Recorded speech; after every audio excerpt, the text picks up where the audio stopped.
Muchala Leila Kayondo ono bambi leero yazalibwa era nga ndi wano mugamba happy birthday baby girl. Songa atasiya yaka n'omwana last born wa mami Irene ne Geoffrey Lutaya mukwano Petrina naye leero mazalibwa ge era nga happy birthday baby, may you age gracefully. Songa atela still n'omuchala Sauda Madada wa National Unity Platform naye leero yazalibwa era nga ndi wano mutegeeza nti happy birthday namwena abazalibwa olunaku olwaleero happy birthday sweethearts. Oluvannyuma lw'okuba enjogerera leero lumu January 2022 kantwale omukisa guno okwebaza mwenna banange mulimu abantu nga batandikirawo ne channel eno twaweza omwaka mu November nga 12 era nga nsiima nnyo nsiimira ddala namwena abatweyunzeko along the way twongera okusiima. Sisobola kumenya amannya kubanja kusulawo tuli emitwalo 79 right about now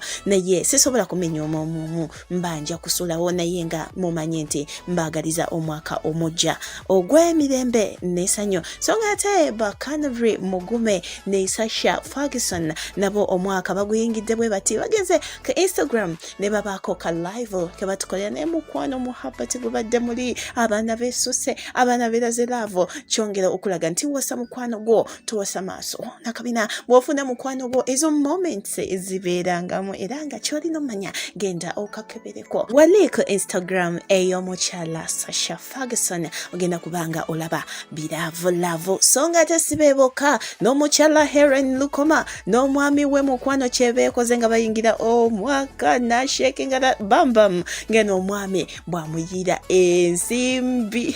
ananga lavo enyuma ng'oline munno oba ng'oli nakwagala ogenda ebintu bitambula butambuze naye nga tokyali eyo sokolabe omukyala Lucky Mbobozi ng'alabula gwe asaba omutwalo omukyala yenna ali eyo nkwongere nzize wano nga njagala njogere ne bakyala bannange banayizi n'empisa embi mu 2022 temuzireeta zikome mu 2021 mulina bakyala bannange banaye mulekerawo okusaba omutwalo mutwalo gwafuuka mutwalo omusajja n'omusaba mpaayo omutwalo gw'enviiri mpaayo omutwalo gw'emmere mpaayo omutwalo gwa transport gwe maama walemera ku mutwalo ebbeeyi terinyako olwo onoosaba omutwalo ani anaasaba ku mitwalo 10 egya transport oba miliyoni y'enviiri yani agenda okusaba ku basajja ku nnyumba banange mulekera okusaba omutwalo akabeeyi kalinnyeko mu 2022 owulira things have gone up the price is up man man, happy new year. I love you guys. God bless you. Be kind to one another. Mukaweefube w'okuyingira omwaka omujja n'ebipya mukwano Buneza Haratoto bw'ati bwakoze omwaka 2022 aguyingidde na bipya mbu era mbu bw'ati bwe yakoze era mbu nange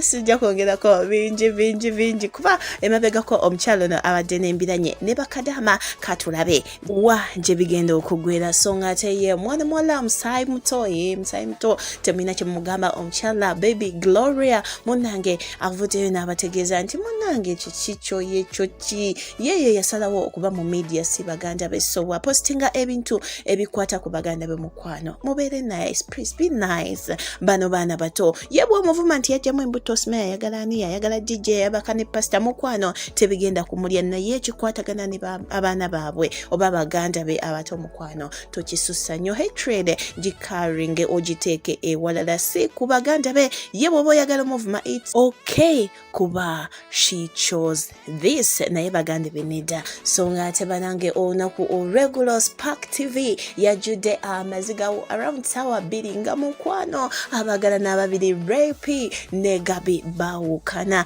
nsimu bubi naye nga Gabi yageze maaso na resigninga omulimu ogwo ku Spark TV gwabadde nga akola wamu n'omukyalo no bano babadde bamaze ku show eyo emyaka gyabwe emirungi 3 oluvannyuma lwa Zahala ne Anataria okusuulawo tawulo katubagalize ekisinga naye nga kyolina omumanya bambi Remi yakaabidde munne ne Gabi otyo okwegamba nga byakwesirisa byakukaaba byakwewa keeki naye nga gwe mukwano gwo bwoba ofunye munno biba byebyo so nga ate ye ku ludda olw'omukyala Evelyn Lagu mawulire gabadde nga mabi emabegako awo bino ali bubi byonna naye nga kyolina okumanya essaawa zino Evelyn Lagu bw'ati bw'afaanana okukutegeeza nti essaawa zino omukyala ono embeera eteredde yaddeko n'omubiri gutandise okuba nga gukomawo ye katwongere okumuteeka mu ssaala Evelyn Lagu abeere nga awonera ddala naye nga right about now bw'ati bw'alabika webale kuba ku Evelyn Habioje bye abakyala n'abaami kambanjo